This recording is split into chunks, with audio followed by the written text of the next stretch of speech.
হরে কৃষ্ণ। খুবই চমৎকার। আবারও নতুন জায়গায় আমরা প্রসাদ পেতে এসেছি, কারণ আমরা সকলে যখন একত্রে হয়ে মহাপ্রসাদ পাই তখন খুব দিব্য আনন্দে আমরা প্রসাদ আস্বাদন করতে পারি। এমনকি ভক্তের সঙ্গে যখন আমরা কিছু করি বা প্রসাদ আস্বাদন করে থাকি তখন সমন্বয়ভাবে অনেক আনন্দ বা ভক্তের সঙ্গে হয়ে থাকে। তো কোল্ড ড্রিঙ্কস খেয়ে খুব আনন্দ অনুভব করছি, সে আনন্দ সহকারে আছে। তবে আমিও পাচ্ছি, খুব ভালো লাগছে।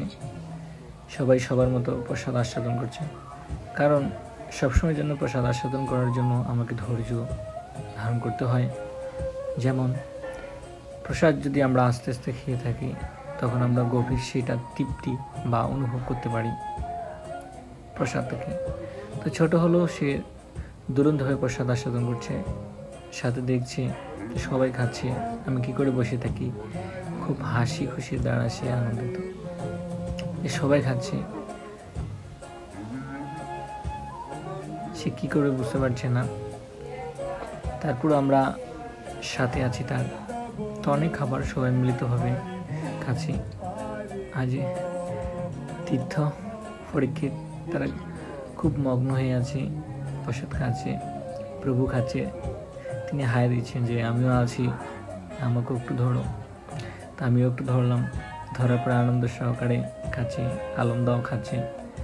তো এবার মিলিত হয়ে ভগবানের প্রসাদ খাওয়া খুব আনন্দের বিষয়।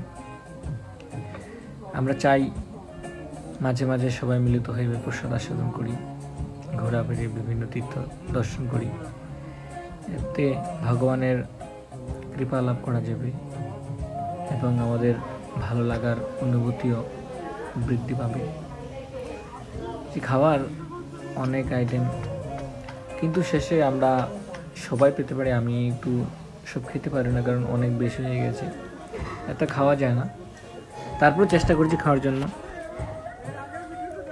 তো এইভাবে সবাই সাথে থাকুন, দেখতে পারবেন আরও ভালো ভালো কিছু। কারণ আমি চেষ্টা করি কিছু দেখানোর জন্য, আমরা যেটাই করি সেটা দেখানোর জন্য এবং তীর্থস্থান দেখার জন্য। এটা হচ্ছে, আমি আগেও বলেছি, এটা হচ্ছে মায়াপুরের অভয়নগরে গোপাল রেস্টুরেন্ট। এখানে খুব সুন্দর সুন্দর প্রসাদ পাওয়া যায়, আপনারা এসে প্রসাদ আস্বাদন করতে পারেন। যেমন আজকে আমরা এসেছি, আমি এর আগেও এসেছি, যখন যেখানে যাই চেষ্টা করি দেখানোর জন্য। এই সকলের সাথে থাকুন, দেখতে থাকুন। হরে কৃষ্ণ।